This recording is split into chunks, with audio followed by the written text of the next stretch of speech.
Interesting words by Kevin Durant saying that games are going to be closer than we expect. Obviously, Boogie's won't be back for a while, but I guess teams will be using them as a measuring stick moving forward. What do you make of those comments? Well, I think they're real. The reality of the situation is that you're the hunted. You're the reigning two-time defending champions. You've won 3 of the last 4. You've been to the NBA Finals the last 4 consecutive years. You're the prohibitive favorite to capture a 4th NBA championship in 5 years. You have the greatest shooter on the planet, the greatest shooting backcourt we've ever seen, and you have one of the top 3 players on the planet Earth, as far as I'm concerned, in Kevin Durant. Of course you're the hunted. So when you combine that with the fact that they are fully aware of what the priority should be, that 82 games and what transpires in a regular season ain't that big of a deal for them, which Draymond Green and others have openly admitted. You got to remember, they're going out, and far more nights than is customary for other teams, individual talent is saving the day for them. Not schemes, not emotion, not enthusiasm, not anything.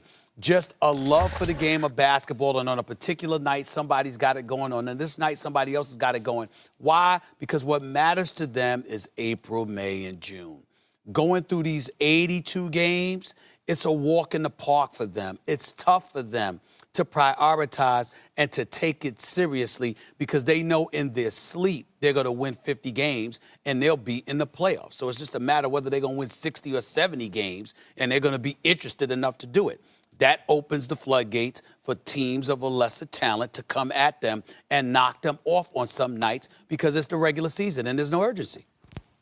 KD is showing you he's an all-time great player in his prime. He's in his prime now, and he's showing you why the Warriors are so dangerous and so great. You know, LeBron James formed a super team with Dwayne Wade and Chris Bosh with the Heat, and they went to 4 straight finals in a weak Eastern Conference, and they won 2. They didn't three-peat. The Lakers three-peat started with Pat Riley when he copyrighted the phrase in the 80s. They never three-peated back then. Mm-hmm. Three-peating is hard to do. Phil Jackson teams have done it, and that's it. It's hard to do because to maintain that level of greatness, not just attrition with injuries and age, but also, as Stephen A. said, focus and interest is difficult. And what KD is showing here is wisdom. The Warriors are offsetting the fact that they have played an extra season when all is said and done through the past 4 postseasons, when you add up all the extra games. They're offsetting the wear and tear with wisdom. Remember, the reason the Warriors aren't working on 4 straight already, the reason they haven't won 4 straight and are working on 5 straight right now is because after they won the championship, the very next year, they were chasing a record. Remember, they wanted those 73 wins. They talked about it. Steph Curry was playing overtime minutes in really meaningless games. Oh, the Spurs had a good record. Spurs weren't going to have a better record than the Warriors. By that time, it was all but over. And Steph Curry against lesser teams was playing overtime minutes because they were chasing wins. Mm-hmm. And you know what? And he was hurt.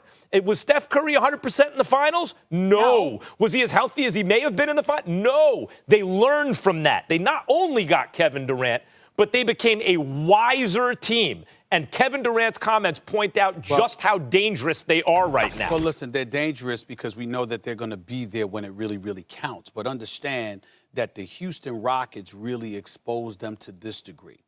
You know, when you're one of the reasons why in the National Football League you see defenses complaining so much is because they know that they're going up against ultra-talented individuals. Mm-hmm. But you know something? When you cave their chest in, or you cause whiplash because you push their back in or something like that, all of a sudden it weakens them. Everyone's got a plan until they get hit. Yeah. That's what I was getting ready to bring up. And so as a result of that, Houston comes in last year, and it is elite as Golden State was. P.J. Tucker, Trevor Ariza, and Chris Paul got all up in those brothers. I'm talking about from a physical perspective. And there were days where Golden State was a bit compromised. They didn't look like themselves. Now we get to this year's roster. Understand the 2 players that they rely upon coming off the bench is a Sean Livingston, 33 years old, Andre Iguodala, 35.